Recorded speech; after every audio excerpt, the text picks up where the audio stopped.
guys, it's Karen, also known as Not Fancy Knitter. Today I'm going to show you how to knit this egg just in time for Easter. It is a great beginner project, and if you have scraps of yarn laying around, it's a good scrappy project or stash buster as well. You can use any type of yarn that you like. This is Knit Picks Wool of the Andes. It's a bulky weight yarn. Just whatever yarn you choose, go down a couple of needle sizes from what the ball band recommends because you want your fabric to be really dense so that the stuffing doesn't show through. This egg is knit flat, so you can use straight needles. I do not have straight needles that are the right size, so I am using a 16-inch circular with a cord in the middle, but either will work just depending on what you have handy. This tutorial assumes that you already know how to cast on with a long tail cast on, how to do the knit stitch and the purl stitch. To start, we're going to cast on 8 stitches with the long tail cast on method. So go ahead and make your slip knot and cast on 8 stitches.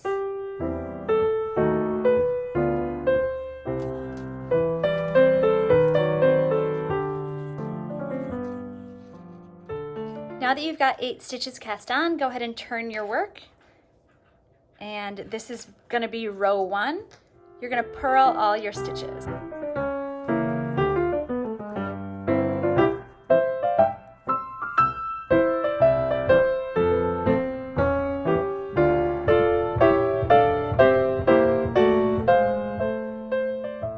For row 2, you're going to knit front and back on all your stitches. Knitting front and back is you put your needle in as if to knit, knit the first stitch, but don't drop it off your left needle. Instead, put your right needle into the loop on the back side of the needle, knit again. So now you've got 2 stitches on your left needle, and go ahead and drop that off. Let's see that again. Knit the stitch, but don't drop it off your left needle. Leave it on there. Then insert your needle into the back of the loop. Do another knit stitch, and then drop it off the needle. So you're going to knit front and back on every needle, on every stitch. Knit front and back. And go ahead and do this for all 8 stitches on your needle. At the end of this row, you should have 16 stitches on your needles. Once you've knit front and back into every stitch and you have 16 stitches on your needle, turn your work and purl all your stitches. This is row 3.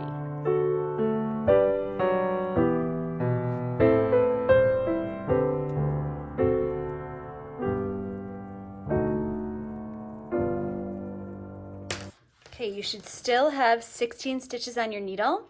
Go ahead and turn your work, and we're going to get into row 4. In row 4, you're going to knit 1 and then knit front and back. Knit your first stitch, then knit front and back. And you're going to repeat this pattern for all the rest of the stitches. So knit 1, then knit front and back. Knit 1, knit front and back. Knit 1, knit front and back.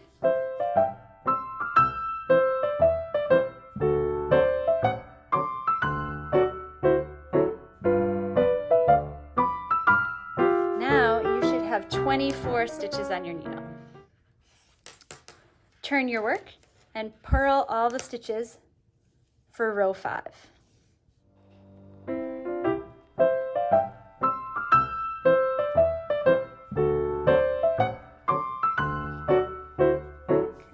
Now that you've purled all your stitches, check and make sure that there are still 24 stitches on your needles.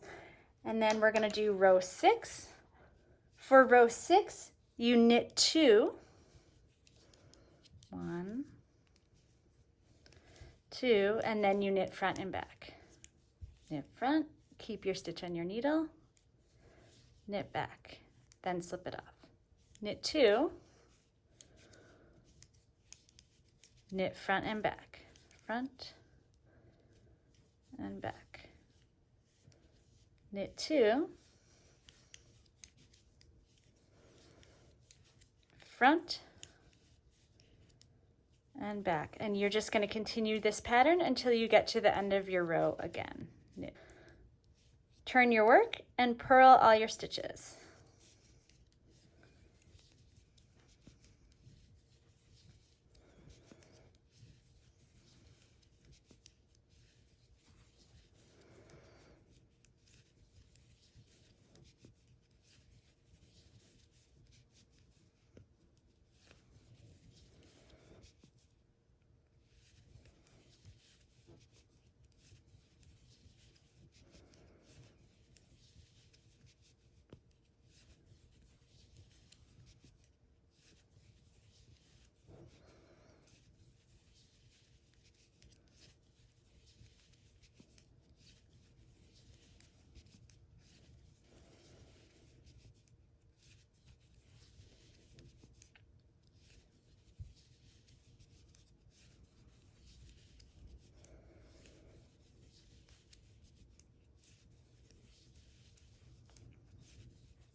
There should still be 32 stitches on your needle.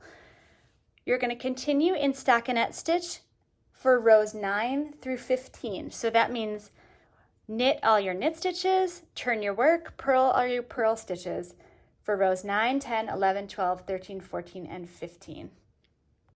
Now that you've finished row 15 and you've turned your work, it should look something like this. You should still have 32 stitches on your needle, and it's just about time to begin the decrease section. You're more than halfway done.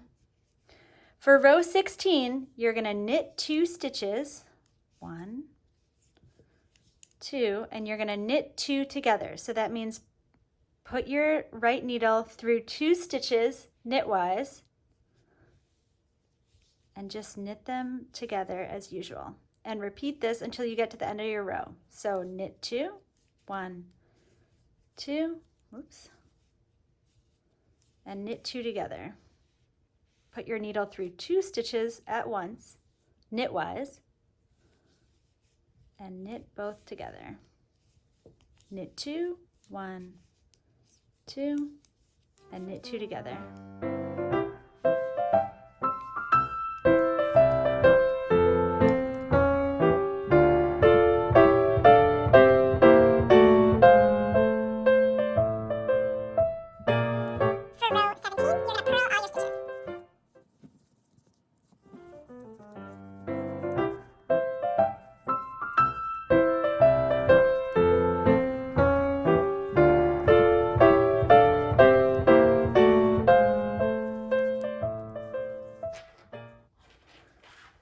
For rows 18 and 19, knit row 18 and purl row 19.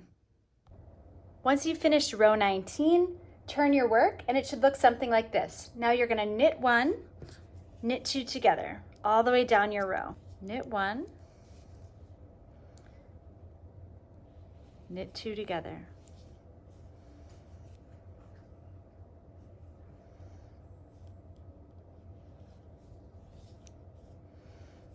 Knit 2 together. Knit 1, knit 2 together. Knit 1,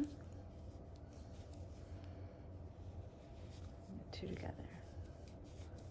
And this will decrease your stitch count so that at the end of the row, you should have only 16 stitches. Turn your work. For rows 21, 22, and 23, purl all the purl stitches and knit all the knit stitches. So for row 21, you're going to purl until you get to the end of the row. For row 22, you're going to knit all your stitches until you get to the end of the row. There should still be 16 stitches on your needles. Then row 23, turn your work and purl all of your stitches. Row 24, knit 2 together until you get to the end of your row. So knit the first 2 stitches together, then the next 2, then the next 2 until you get all the way to the end of the row. At the end of this row, whoops. At the end of this row, you should only have 8 stitches on your needles. And believe it or not, the knitting is done. Okay, this is what your project should look like. You still have 8 stitches on the needle, and you have kind of a rounded piece that looks like this, open in the back. So the knitting portion is done. I'm going to show you how to seam this up. To seam up your egg, leave yourself a fairly long tail from your working yarn. So I'm going to leave about 10 inches of yarn and cut my yarn. That's probably much more than I need, but I don't like to run out. So right now I have my project with a tail 10 inches long attached. I'm gonna take a tapestry needle or a yarn needle. This is a needle with a really large eye and a blunt tip. This one has kind of a bent tip at the front, but it doesn't have to be bent. It just has to be not very sharp. In order to thread your needle with really bulky yarn, I usually make a loop, put my needle head right through it, and then pinch it tight. Then I can kind of jam the yarn through the hole and thread the needle. It's not pretty, but it does get the job done. So I'm gonna put all these stitches on this needle. That means I'm gonna hold my work with the purl side facing me, and I'm just gonna slip each stitch one by one onto my needle. I'm gonna enter the stitch purlwise so that it's not twisted. And I'm just gonna put all 8 stitches onto my tapestry needle.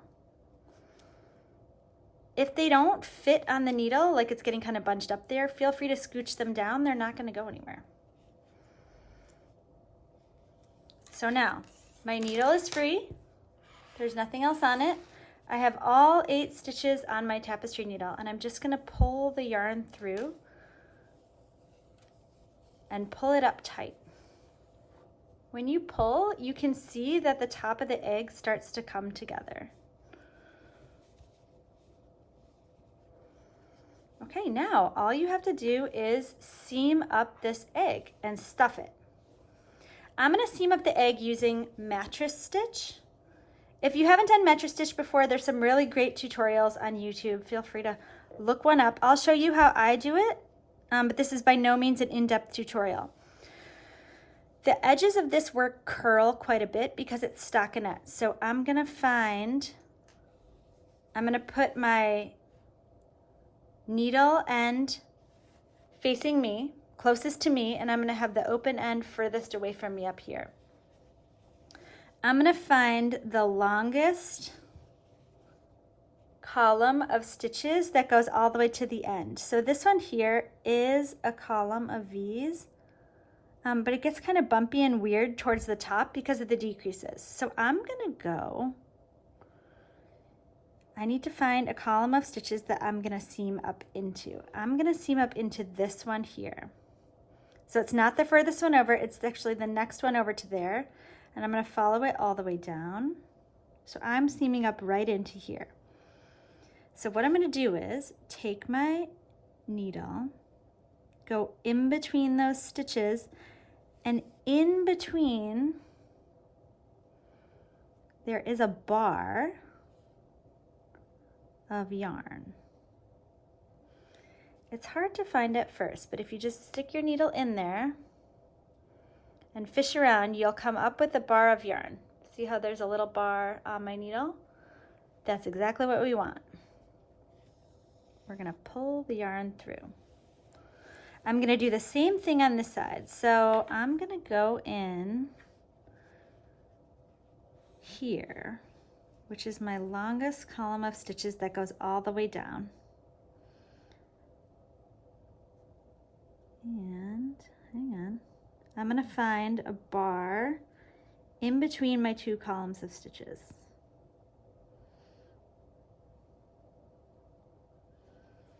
There we go. Once you get it going, it's actually quite easy.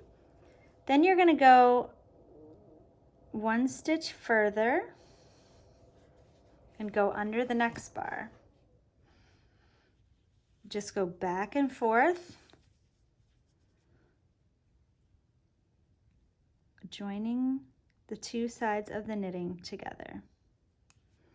Once you go back and forth a few times, the egg will begin to draw together. So I'm going to turn it this way so you can see. There you can see where I stitched back and forth, but if you just pull the yarn tight, it will zip right up.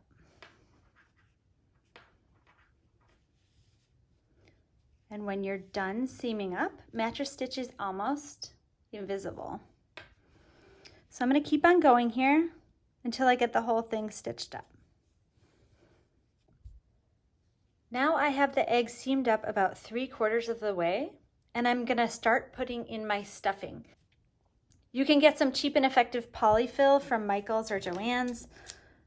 You can use any sort of scrap yarn. I'm just using this, I have this piece of a skein of yarn that I never use, so I'm going to go ahead and stuff that in. Stuff it in bit by bit. So I have a big, a good amount of yarn here, but I'm not going to put it all in at once because it's not going to form to the shape of the knitting. So put in a little, get it all the way down to the top of the egg, and then just pull off another piece. Ball it up and stuff that in. I'm going to continue this process until it is more full than I think I need. Put in as much as you can because it will help the egg hold its shape. Like I said, get your stuffing all the way down to the top and then just continue to add. I'm going to seam up a little bit more, but leave room to stuff in more stuffing as I get close. All right, I'm getting pretty close to the end here. I'm going to go ahead and finish putting my stuffing in before the hole's too small for me to really get in there. When you get your egg all seamed up, there's still going to be a pretty big hole at the top. So take this opportunity to stuff in one last bit of stuffing, and then we're going to gather up that hole and cinch it closed. So really jam it in there because you're going to want your egg nice and full. Okay, I cannot add any more. What I'm going to do is I'm going to take my tapestry needle that's still attached to the yarn that I seamed it up with, and I'm going to just go around. Hang on, my tail from my cast on got caught in there, so if that happens, just pull it out so that it's not in the way. I'm just going to go around this hole and gather it up so that when I pull my yarn tight, it will close that gap at the top.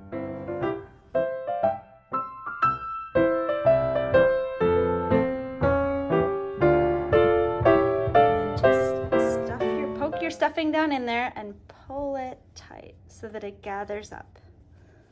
Now, your egg is closed, but you still have these strings. So the good news is when you make a stuffed item like this, you don't need to weave in your ends. You can just take your needle. I like to stitch it a few times just to be sure. Go through a few stitches, and then you can just poke your needle into the item and out the other side. pull it through, pull it really tight so that it pulls as tight as you can, and trim it really close. That way, when it puffs back out, the end will be trapped inside the item, and you won't have to weave it in anymore. If you massage your egg a little bit, it looks less lumpy and more egg-like. Congratulations, you did it!